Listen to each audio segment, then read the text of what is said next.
Hello friends, Khan PCM classes में आपका स्वागत है।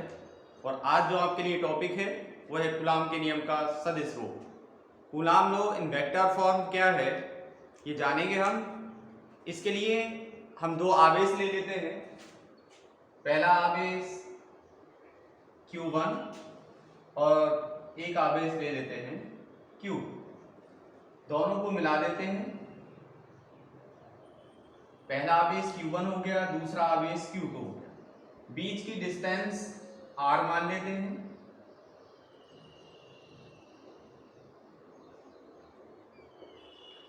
अब Q1 के कारण जो Q2 पर फोर्स लगता है उसे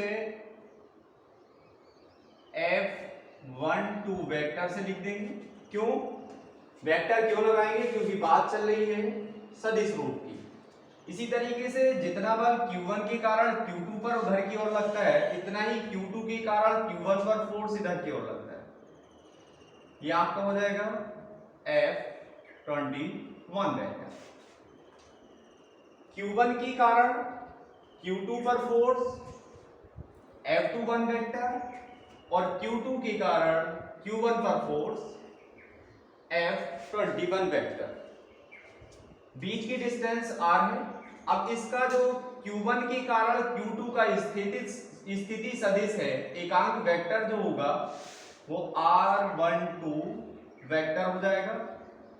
और इसी तरीके से Q2 का Q1 के कारण स्थिति वेक्टर जो होगा वो R21 वेक्टर हो जाएगा।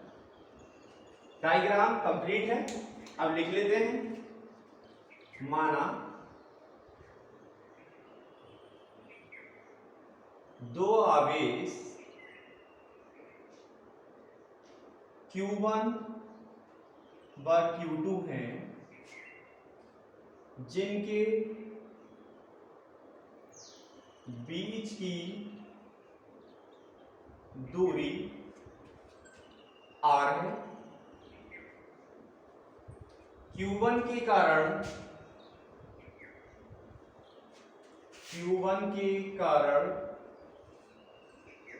Q2 पर बल F12 वेक्टर व Q2 के कारण Q1 पर बल F21 वेक्टर है। Q1 का Q2 के सापेक्ष अगर लिखेंगे Q1 का Q2 के सापेक्ष स्थिति सदिश R12 वेक्टर है व Q2 के सापेक्ष Q1 का स्थिति सदिश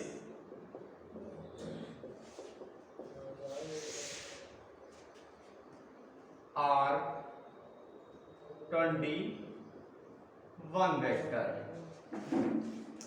अब फ्रेंड्स, ये टोटल थ्योरी मैंने इसके माध्यम से लिखी है। एक बार फिर इस डायग्राम को आप समझ लें। डायग्राम क्या कहता है? मैंने माना Q1 व Q2 दो बिंदु आवेश हैं और जिनके बीच की जो डिस्टेंस रखी है मैंने वो R है। अब जितना Q1 Q2 पर फोर्स उधर की ओर लगाता है उतना ही Q2 Q1 पर फोर्स इधर की ओर लगाता है फ्रेंड्स। क्यों? क्योंकि दोनों आवेश जो हैं वो समान प्रकृति के हैं, दोनों ही पॉजिटिव आवेश हैं। तो जितना आवेश Q1 Q2 पर लगाएगा उतना ही Q2 आवेश Q1 पर फोर्स इधर की ओर लगाएगा। अब लिखते हैं Q1 के कारण Q2 पर बल कूलाम के नियम से। कूलाम का नियम क्या कहता है? कूलाम का नियम कहता है F बराबर 1/4 pi epsilon naught 0 Q1 Q2 upon R square. अब बात यहां पर चल रही है सदिश की। तो आप जानते हैं सदिश क्या होता है? सदिश होता है जिसके अंदर परिमाण भी हो और दिशा भी हो। परिमाण और दिशा दोनों होनी चाहिए, उसी को हम सदिश कहेंगे। तो कूलाम के नियम से बात कर रहे हैं Q1 के कारण Q2 पर बल। तो Q1 के कारण Q2 पर बल जो लगता है वो F12 लगता है। F12 vector equal to 1/4 pi epsilon naught 0 Q1 Q2 बटे डिस्टेंस R है, R² हो जाएगा। अब बात जो चल रही है वो चल रही है सदिश की। मैंने यहां पर लिख रखा है वेक्टर चार, जो वेक्टर चिन्ह है जहां पर भी आ जाएगा आप समझ लें कि वहां पर स्थिति सदिश की बात हो रही है। तो फ्रेंड्स अब सदिश होता क्या है, जहां पर परिमाण भी हो और दिशा भी हो।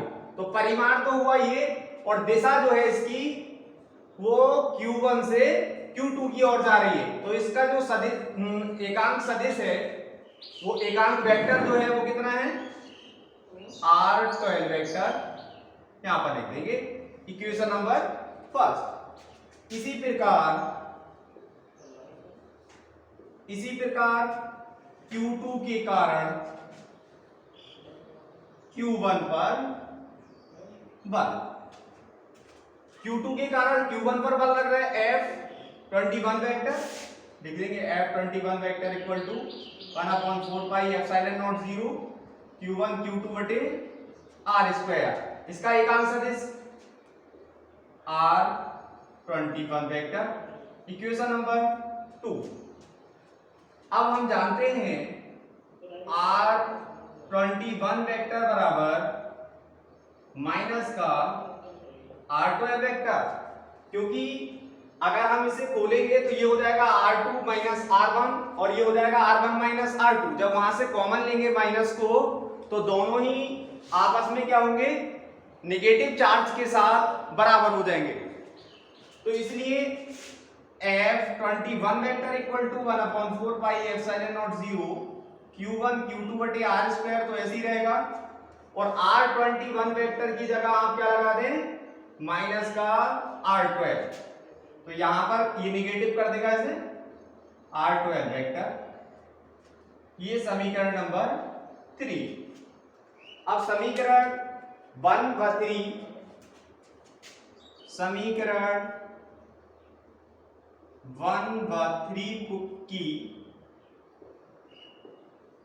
तुलना करने पर,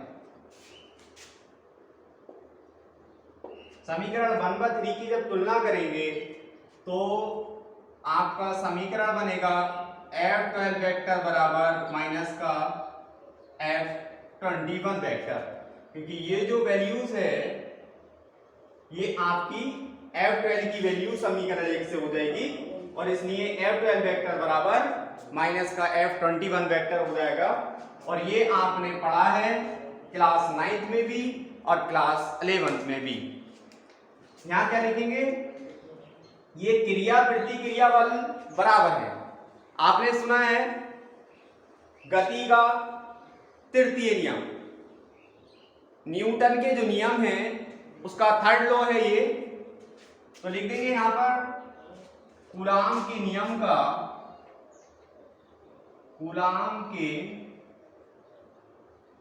नियम का सदिश रूप न्यूटन के गति के तृतीय नियम के समान है। अगर फ्रेंड्स पेपर में क्वेश्चन आ जाता है कि कूलाम के नियम से न्यूटन की गति के तृतीय नियम को प्राप्त कीजिए, तो आप ये पूरा क्वेश्चन कूलाम के नियम का सदिश निरूपण या कूलाम के नियम का सदिश रूप आप उस क्वेश्चन के अंदर कर दें। और अब इसका अगला हेडिंग आता है न्यूटन के कूलाम के नियम का सदिश रूप जो है उसका महत्व क्या होता है। कूलाम के नियम के सदिश रूप का महत्व जानेंगे। तो फ्रेंड्स कूलाम के नियम का सदिश रूप का महत्व क्या है। नंबर 1 है दोनों आवेशों द्वारा एक दूसरे पर लगने वाले बल बराबर एवं विपरीत प्रकृति के होते हैं। तो यहीं से ये पता चलता है कि कूलाम के नियम का जो सदिश रूप है वो न्यूटन की गति के तृतीय नियम के समान है। न्यूटन की गति का तृतीय नियम क्या है? न्यूटन की गति का तृतीय नियम कहता है F12 equal to minus F21, मतलब क्रिया प्रतिक्रिया बल जो होते हैं वो आपस में बराबर होते हैं। इसके बाद सेकंड है दोनों आवेशों Q1 व Q2 को मिलाने वाली रेखा के अनुदिश लगने वाले बल परस्पर विपरीत हैं, अर्थात स्थिर विद्युत बल केंद्रीय बल होते हैं, केंद्रीय फोर्स होते हैं। तो फ्रेंड्स आज का टॉपिक यहीं पर समाप्त होता है। वीडियोस आपको कैसा लगा? वीडियोस को लाइक करें, शेयर करें और कमेंट करें और हमारे Khan PCM classes YouTube channel को सब्सक्राइब कर लें, जिससे कि आने वाली वीडियोस के नोटिफिकेशन आपको तेजी से प्राप्त होते रहें। आपका बहुत बहुत शुक्रिया।